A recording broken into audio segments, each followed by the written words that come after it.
Olá pessoal, tudo bem? No vídeo de hoje eu quero falar sobre a anatomia conectada e os trilhos miofaciais, para que vocês entendam um pouco um dos pilares da nossa prática.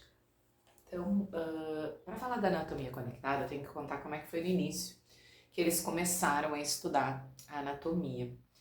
Então, o que eles faziam, né? Eles pegavam os cadáveres, dissecavam, e aí eles queriam ter certeza que tirasse todo o tecido que estava em volta ali daquela peça para estudar o músculo, né, propriamente dito.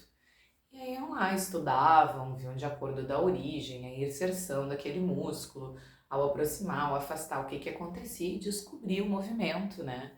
E assim foram catalogando os músculos do nosso corpo e os movimentos que cada um exercia, algo assim bem separatista, que era como se via na época, e era o que era quando a gente olhava apenas para o músculo.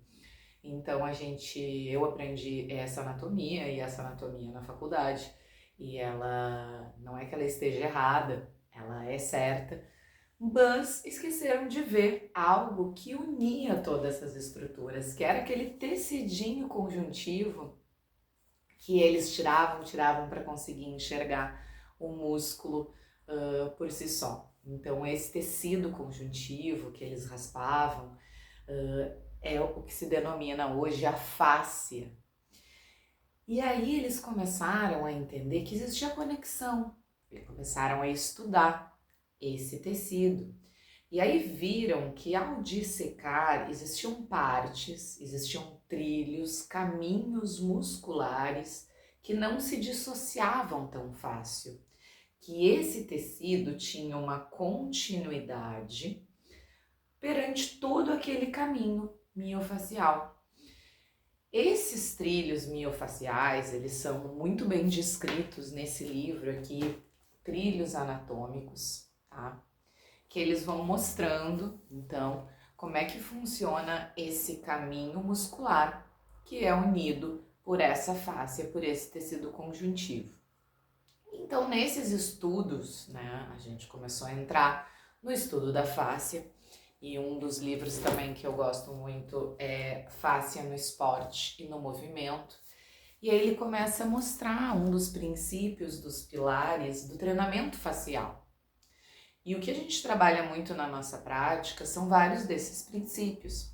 Então, uma das coisas que eles observaram é que nesse trilho miofacial, nesse grupo de músculos, quando a gente olhava através do tecido, existia uma mecanotransdução, existia uma comunicação da mecânica por parte daquele trilho.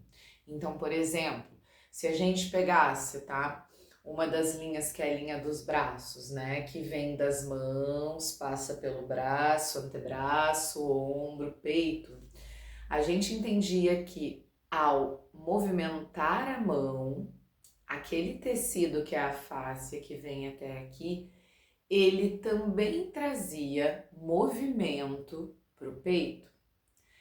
Então, ao descobrir essas, né, ao encontro dessas novas descobertas, a gente não tinha mais como ver o corpo separado e não tinha mais como entender que para a gente movimentar o peito, para a gente liberar o peito, para a gente trabalhar essa estrutura, a gente teria que trabalhar toda a linha. Então, não teria como eu ir lá só e trabalhar peito. Eu tenho que trabalhar desde os dedinhos, mão, até chegar no peito. Então esse é um dos pilares fundamentais da nossa prática. Por isso que eu falo tanto assim nas práticas sobre integração, né? Ai, vamos integrar tal estrutura com tal estrutura. Porque sempre ao montar a nossa aula, mesmo que seja muito uma aula baseada no sentir, eu trago sempre antes que linhas dessas miofáscias que eu quero trabalhar. Então, a partir disso, eu começo a trabalhar das extremidades e vou indo para o centro. Outro também das propriedades desse treinamento facial é a propriedade piezoelétrica. O que ela faz, né?